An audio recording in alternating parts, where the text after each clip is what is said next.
All right, are you ready? Well, I'm getting some sort of thing. Tornado warning. Great. Take shelter now in a basement. In a basement? Welcome to Why Is This Good? A podcast by the Naples Writers Workshop. I'm Christina and I'm here with John. Hey, John. Hello. All right, it's my turn. I, by default, chose a story that I had just recently shared with you. By default. Yeah, it's a piece of flash fiction called Dinosaur by Bruce Holland Rogers, and it was written in 2006. Did you get a word count on it? I'll do it right now. It's literally three paragraphs. It's 200 Hold and on a second. yeah. So there's a tornado heading towards the vineyards right now. Radar Okay. indicated, and we are just north of there. Great. Are we done? I We can finish this tomorrow. tomorrow in the middle of the hurricane. I might not have power for the next week. We can finish it whenever. All right. I'll see you later. Okay. All right. Bye. Bye.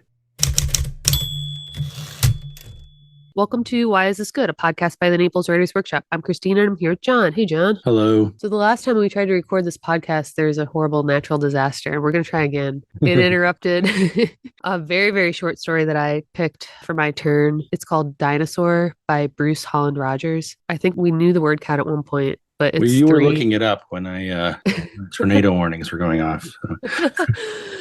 I was doing very important work while John kept his family safe. And we could look it up again here real quick, but it's literally three paragraphs, 294 words. So it's definitely flash fiction, but it's just one of those ones, whether it was flash or longer, I just love it. I talk about the story all the time. And I think that's how we decided I should finally just share it. I think we were emailing about it. John's like, so you're just going to do that one? I'm like, yeah, I think I will. So he became a tax accountant, even though he sometimes regretted it because it made him feel, well, small. And he felt even smaller when he was no longer a tax accountant, but a retired tax accountant. Still worse, a retired tax accountant who forgot things. He forgot to take the garbage to the curb, to take his pill, to turn his hearing aid on. Every day it seemed he forgot more things, important things like where his children lived and which of them were married or divorced. Then one day when he was out for a walk by the lake, he forgot what his mother had told him. He forgot that he was not a dinosaur. He stood blinking his dinosaur eyes in the bright sunlight, feeling its familiar warmth on his dinosaur skin, watching dragonflies flitting among the horsetails at the water's edge. The only reason I didn't read the whole thing is because we're not sure about Copyright infringement. yeah, like what we're allowed to do with full pieces. But basically it starts out with him talking about as a kid, like this little boy wanted to be a dinosaur. He was always like stamping around the house and his parents were like, stop it. And so he became a tax accountant instead. It just feels to me like a perfect short story because you remember specifics from it, but overall you remember the feeling, you know? Every time I think about this story, I can recall the feeling that it wants to achieve by the end. I think sometimes we remember stories and we're like, oh yeah, that was a really good one, or yeah, that made me sad. But this one, like specifically, I can recall every time, like, oh, it's like nostalgic and it's sad and it's about Alzheimer's and aging. And I don't know. It's like, there's no It like fits a wasted lot word in there. here. Yeah, it crams so much. And when you think about it too, it covers an entire lifetime, you know? It talks about this little boy and then him being a very old man. I don't think there's tons of stories that do that well in a way that's memorable, but yeah, I don't know. I think about this story a lot. Do you like it, John? Oh yeah, I really do. It is compact and it accomplishes quite a bit for its compactness. I mean, that's the kind of thing you can study this to see how all the words work together to create so much more than seems possible in such a short space. Yeah. Like you can do with most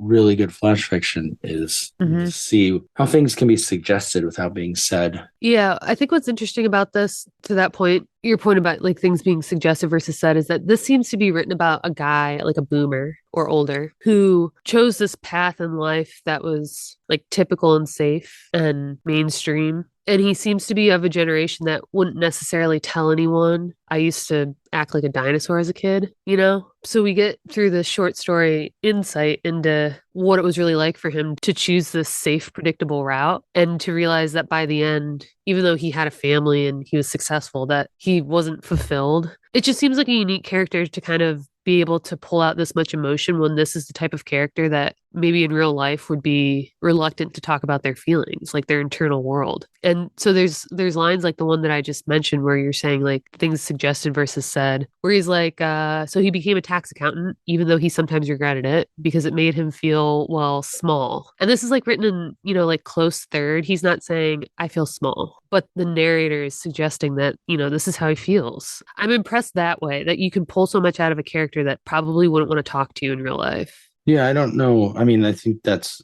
part of those. I didn't think of it in him as being somebody who didn't talk about it. Just, we don't always share everything that happened in our childhood in general, Yeah. Especially it was his parents who pushed him. They were like, you're not a dinosaur. What do you want to do? And then somebody suggested a tax accountant at some point, and he was like, all right, I'll go with that. But the ending part is he forgot he was not a dinosaur. So that's like the idea is that at some point in his childhood, he internalized the idea that he should not pretend to be a dinosaur, should not tromp around being a dinosaur. And it's kind of like just this a story more. I read it as a story about suppressing childhood inclinations, and what does it take at the end of your life to return to those? And in this case, it takes dementia, it takes, Yeah. some pathology to remember the freedom you had as a child to be what you actually wanted to be. And that he gets to return to that. So it's the fact that he gets to return to that is kind of it makes you feel good. It's like, it's a happy feeling, but the fact that he's losing all this other, like what gets him there, and he couldn't do that throughout his life because of all this imposition upon him, makes it sad. Like what you were talking about before, with like a little bit of like that feeling of nostalgia is such a complicated feeling because it's a sadness, but it's also a happiness about something in the past that's been lost. Right. But you're sad you lost it. There's all these things wrapped up in it. So it's a complicated emotion that's played out in a really cool way. Yeah, I guess why I'm latching onto like the idea that this is like a private guy is like, I think when people get Alzheimer's too, it can be an embarrassing disease, right? Because they're often like these extremely articulate, intelligent people that are suddenly losing their ability to like communicate and remember things, and they have no control over that. And so when it talks about like he forgot to take the garbage to the curb, to take his pill, to turn his hearing aid on, every day it seemed he forgot more things, important things, like where his children lived and which of them were married or divorced. So you're right. It's about, being able to like do, like you said, what you wanted to do as a kid. And it's sad that this is what it took for him to get there. But I'm reading it too, and it's kind of sad because like almost Alzheimer's is one of those things that you can like determine pretty early on, I know these days, like whether or not you're likely to develop it. So it's sad to think that like we all die, obviously, but if he was also destined to like lose his faculties this way, then it's sad to think that he did spend the bulk of like these intervening years not as happy as he could have been,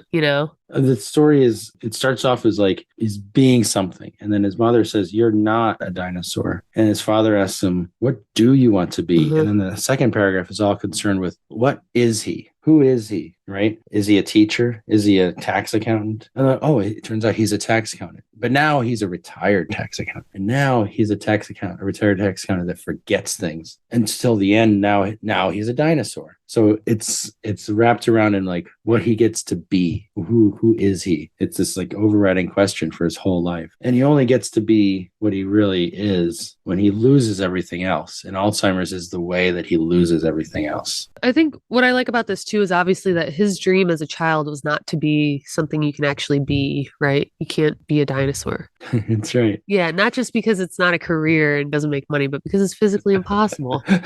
So I think this would be like a much different story if it was like when he was young, he wanted to be an astronaut, right? Like, and his parents reeled him in and said like, that's really cool, but it's unlikely. So why don't you do this? Or, if you think about today, like if you have a kid that wants to be, I don't know, a famous author, you might discourage him or her because it's not likely. And you'd like to maybe support your family. Anyway, he wants to be something like impossible. So of course his family, of course society is going to say like, no, like you can't do that. But obviously I think dinosaur is just like a metaphor for like literally anything else that you feel called to. Yeah, I mean, that's how I read it. Like dinosaur is just like the strongest visual. So you're picturing this kid just like having a blast like with his imagination. And then I think especially like, like I said, I'm picturing this guy having been born in like, I don't know, like the 40s or 50s. And imagination is like no longer prized at that stage, right? It's like, let's do what's right and responsible. And it gets kind of just like crushed out of him because it's not realistic, but it's also better and right and respectable to do this other thing. It's sad because you wonder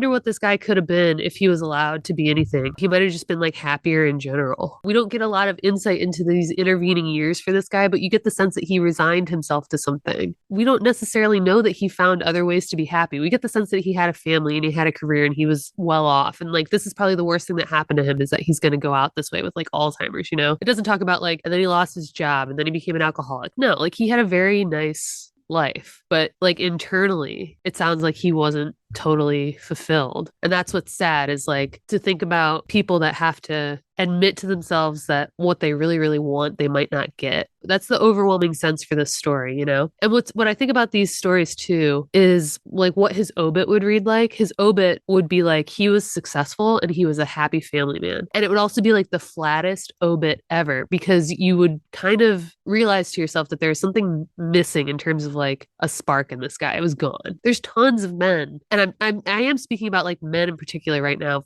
of this era who like were forced into these like kind of roles and like were not encouraged to talk about how they felt about it, you know? And I think they all can tell you the very like timeline details of their lives in terms of their promotions and their stock options, but they don't have like super fond memories of, I don't know, their marriage maybe. It's because something was beaten out of them.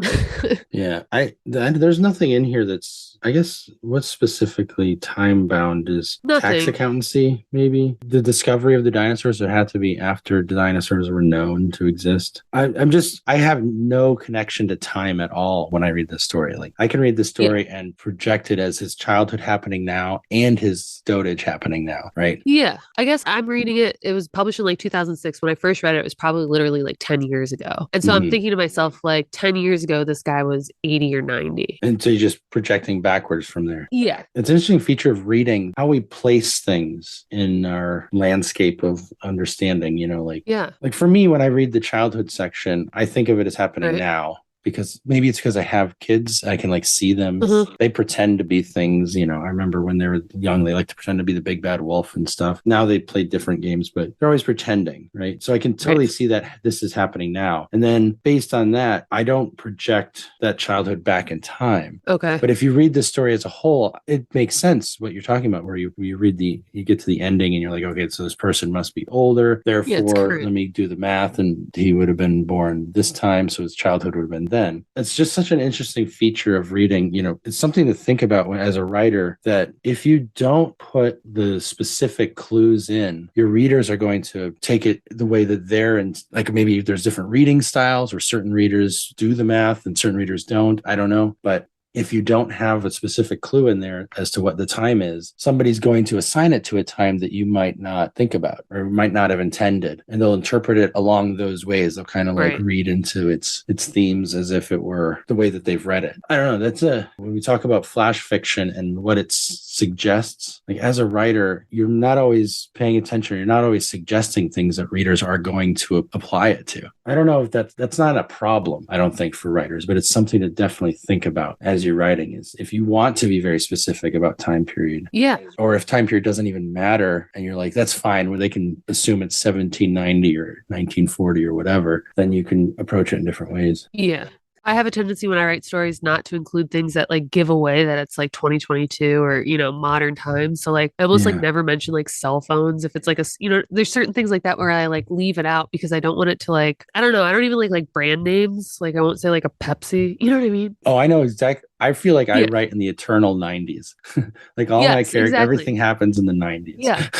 And it's not even like I'm thinking to myself, I want this to be of the 90s. I'm just thinking to myself, I don't want it to be so specific that people assume things about the characters because they assume that they're like of this current time. You know what I mean? I don't know. Maybe I just don't want anyone to think my characters are like Gen Z or something.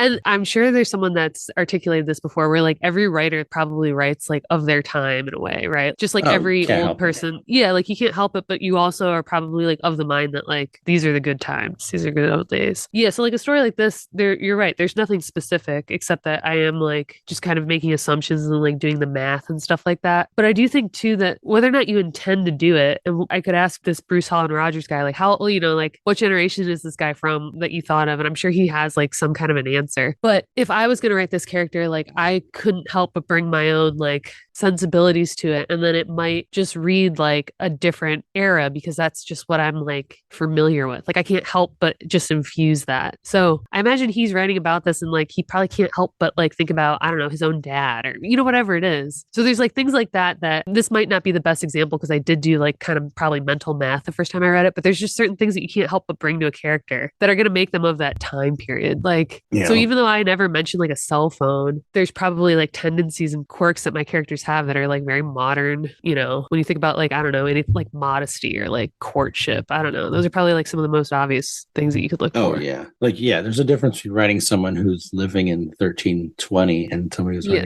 living in 2020. Yeah. Like, and that's like obviously like a very stark contrast, but I mean, even like decade by decade, like you could Yeah. probably tell if I was writing about like someone my mom's age versus like someone my age. Yeah. And then my point about as a writer, sometimes you want it to be temporally bound. Then you put those details in so that they know, like, oh, so and so has they live in a fiefdom and they have a lord and they work the land, so oh, this is back in the Middle Ages or something, So then Yes. you can assume all the cultural things that go with that as a reader. Right. Or if you don't want to, you can have the unconscious things that you include, but you don't have to like say whatever thing to make it set in the 80s instead of the Right. 2010s or whatever. Right. Oh, that was the other thing I was going to go on to say. Is when I first read it, I kind of put his childhood. I forgot about this until I was just glancing down and I saw the word pirate. I was like, pirate to me dates it. Like if he as a child is interested in pirates. Yeah. Now this is from my experience. That feels like his childhood happened in like the 2000s, Right. like the first decade of the 21st century, because that's when the Pirates of the Caribbean was huge, and like it just pirates was part of the cultural landscape for various reasons. And so I was putting his childhood back then. And this is written in 2006, so it kind of follows from that. And then I projected his old age into the future, like the story of this old age was into the future, but also in the present because I'm reading it in the present. And so, yeah. But that might be the clue that I picked up on that made me think of it that way. I don't know. Who knows? Yeah. Not clue, but just detail. Right. I mean, this is like a totally different kind of subject, but the other thing that we mentioned early on was that this story happens to cover, his entire lifetime. And I think this is obviously an extreme example of how to do that because it's not a detailed telling of his life. But I think a lot of times when people want to tell a story that covers this much time, they really struggle to like go from like, well, how do I show this character going from here to here? Like what's important to like highlight? I don't think we often encounter that, like even in our workshop where people want to cover more than like a week. You know what I mean? They're usually like compact in terms of timeline too. They are, yeah. Yeah, or we'll even like ask people like how much time does this cover, and they don't always have like a sense because that's not really what they're preoccupied with, like how much time is passing. But for this story, I think like one of the maybe lessons you can kind of look at in terms of how they covered that much ground is just that they obviously focus very tightly on one sentiment, which is what he hoped to be and how that carried through his life. Yeah. So like we've talked about this before on the podcast, like if it's a proof, and you're picking things to prove your point. So it's like pick the strongest anecdotes that point to this overall theme. So this story does not have stuff about like anything other than what he thought he would be, hoped to be, decided to be, and ended up being,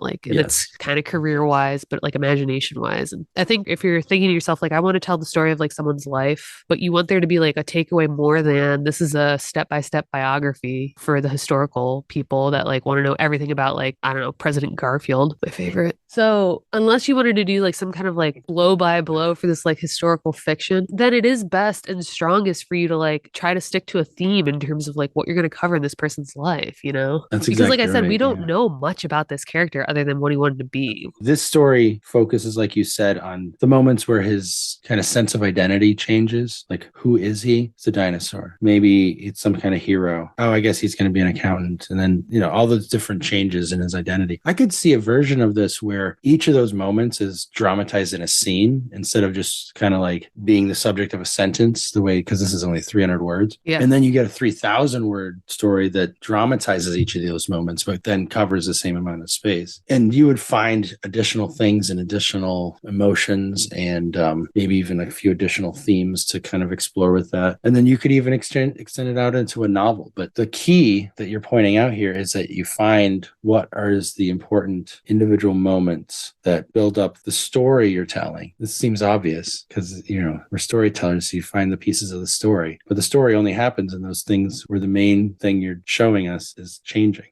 So, do you have a takeaway from this story, John? Yeah, my takeaway is something totally different than when you kind of mentioned point of view earlier, but I was Yeah. thinking about this just in terms of point of view because we used to talk about point of view a lot in the podcast when we first started, or I did anyway. But I just think it's an interesting thing to think about as a writer is like where each sentence is coming from and what you're looking at and where the viewpoint is looking from because it's not obvious in a lot of places. In the third person, it doesn't always feel like it's coming directly from a character, but when Sure. we read, we kind of assume it is. It's most obvious point of view stuff when it's talking about something that's like his feelings, because you Right. can't see feelings. You have to be inside of somebody to know what their feelings are. So it made him feel small. He felt even smaller when he was no longer a tax accountant, but a retired tax accountant. Like those sentences that have feelings in them, that it's his point of view. But if it's just one day he was out for a walk by the lake, you don't necessarily know where that's coming from, except the sentence goes on to say he forgot what his mother had told him. So that it's inside of his head. But just how you piece those things together. I could write a paper. I could write like a 7,000 word paper, just going from sentence to sentence and how the point of view shifts with each word. But that's the kind of thing that you don't have to think about as a writer, but every once in a while you might want to tune into Right. just so that you keep tabs on what you're doing. If that makes sense. Kind of. Keep tabs on what you're doing.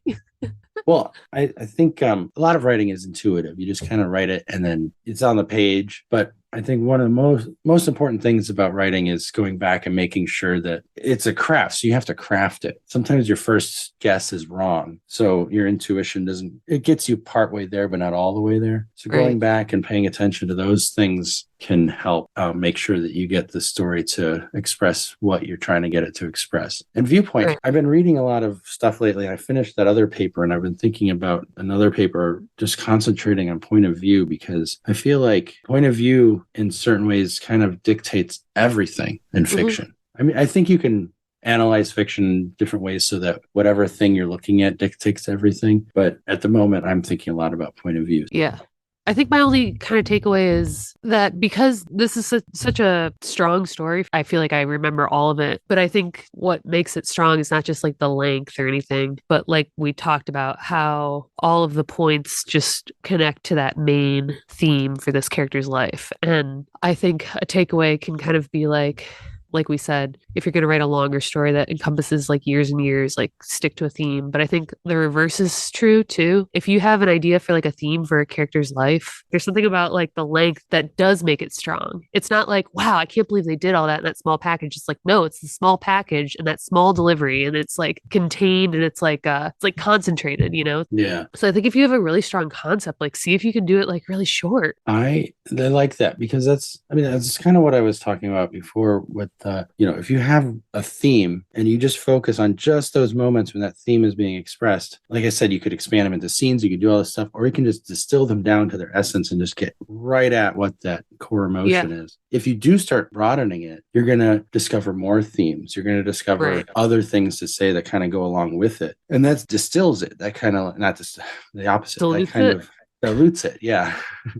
So I wrote a thing the other day. I had this idea for a story, and I knew the story had to get this girl on top of a hill, right? That's where the main action was going to happen. So I wrote a paragraph and just said, okay, this is why she went out on the top of the hill, and this is what she found there, and then she's standing there, and story's ready to go. And I was like, no, I need to develop this. I can't just have her standing there. That story needs more leading Sure. up to the moment where the story is going to happen, because there's like other stuff that needs to be introduced. She can't just be standing there. We have to feel the world before we get to the hill. Sure. So that needed more. And I rewrote it and rewrote it and rewrote it till it was like a couple of pages to get her finally to that same place that I got in 4 sentences originally, Yeah. because I knew that I needed to do that. Whereas you could go the other way if you realize I don't need all these pages to get my character here. I can just get my character here because that's what's important. It's just understanding what you want the story to do. If you want to just express this like kind of emotional moment, Right. even if the moment takes a whole life, Right. you can just get it down to its essence. And then that's what this story has done. Yeah.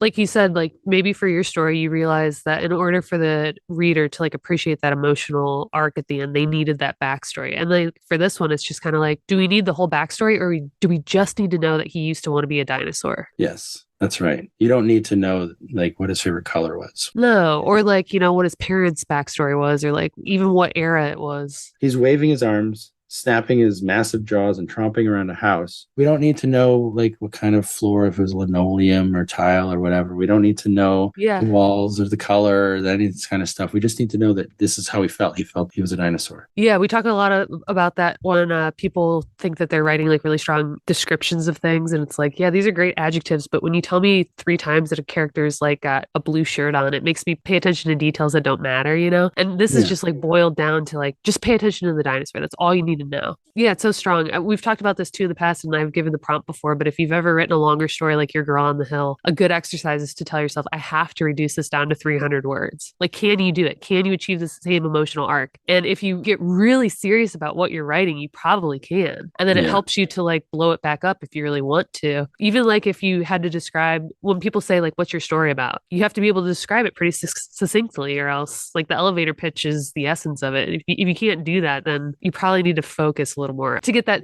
strength. Yeah. It might take writing like 25 pages to finally distill something down to 3 pages. Right. But once you figure out what those 3 pages need to be, you know what your story is, you know what needs to be in there. Then you can have your elevator pitch. Then you know exactly what sentence encompasses it all. Right. But you have to put in the work at some point. Some people put in the work just taking showers and falling asleep at night when they're just thinking about it, and then it comes to them and they know the essence. And some people have to write and write and write and write and write and cut and cut and cut and cut and cut, and then they find the essence. It's just different styles. So. All right, thanks guys. If you enjoyed this episode, consider joining our Patreon. Your support helps us keep the show running. Find out more at patreon.com/whyisthisgoodpodcast. And for industry news, writing tips, and great short fiction, join our Facebook group at facebook.com/groups/Naples Writers Workshop. You can also subscribe to our monthly newsletter at napleswritersworkshop.com.